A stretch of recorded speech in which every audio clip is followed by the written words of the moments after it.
اعوذ باللہ من الشیطان الرجیم بسم اللہ الرحمن الرحیم السلام علیکم ورحمۃ اللہ وبرکاتہ۔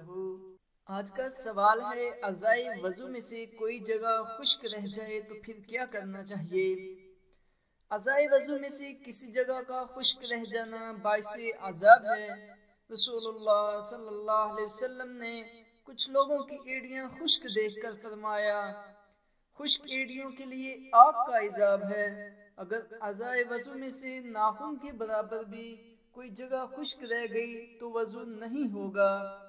جگہ خشک رہنے کا علم نماز میں یا اس کے بعد ہوا ہو تو وضو اور نماز دونوں کو دوبارہ پڑھنا ہوگا۔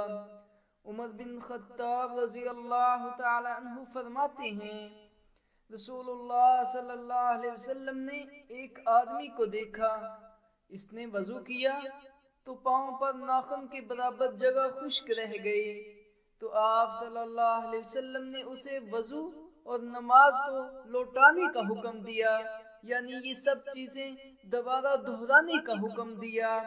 اس لیے ہاتھوں وغیرہ پر پینٹ، نیل پالش یا کوئی ایسی چیز لگی ہو جو پانی کو جسم تک پہنچنے سے روکتی ہو تو پہلے اسے صاف کریں، اور اگر ہاتھ میں انگوٹھی یا چوڑیاں پہنی ہوں تو انہیں اچھی طرح ہلائیں تاکہ پانی ان کے نیچے تک پہنچ جائے۔